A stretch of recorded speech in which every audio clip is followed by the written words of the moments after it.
இன்னைக்கு வந்து காவல் டே 4ங்க. அங்கே 2 பன்னி நிற்குது பாருங்க. அந்த நேரு நேற்று நைட்டு ஒரு 11 மணி இருக்குங்க. ஒரு சிறுத்தையோ புலியோ அந்த நேர் வந்து அப்படியே வந்துச்சு.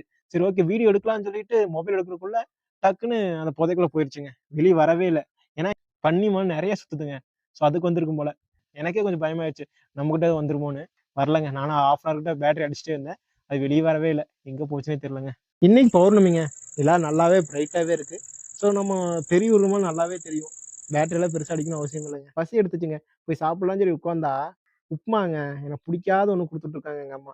இதை தெரிஞ்சிருந்தா நான் வீட்டில் வேண்டாம்னு சொல்லியிருப்பேன். வேற ஏதாச்சும் ஒன்று செய்ய சொல்லியிருப்பேன். வேற வழி சாப்பிட்டு தானே ஆகணுங்க. மயில் பாருங்க சத்தம் போட்டு கிடக்குது. என்ன ரீசன்னே தெரியல. இன்னும் புலியோ சிறுத்தையோ வேற ஏதாச்சும் டிஸ்டர்பன்ஸ் இந்த மாதிரி சத்தம் போடும். என்ன ரீசன்னு தெரியலங்க. அங்கே பாருங்க, இன்னைக்கு வித்தியாசமே கண்ணு தெரிஞ்சிட்டு இருக்குது. காட்டு பூனைங்க. இதாவது கண்ணுக்கே சிக்காது, கிட்டையே வராதுங்க இதெல்லாம் பார்த்தா. இப்பனும் க்ளோஸாக வந்துட்டு இருக்குது. டைம் இப்போ 1:30 ஆச்சுங்க. எங்கள் அப்பாவும் இன்னொருத்தர் வந்து சாலையில வந்து தூங்கிட்டு இருக்கிறாங்க. ஸோ இன்னொருத்தர் போய் மாற்றிட்டு நான் தூங்க வேண்டியதாங்க. என்னுடைய கோட்டை வந்து முடிஞ்சுச்சு. நோ நினச்சிக்கிறீங்களா? இன்னைக்கு பார்த்தீங்கன்னா டே 4ஓட காலம் முடிஞ்சிச்சுங்க.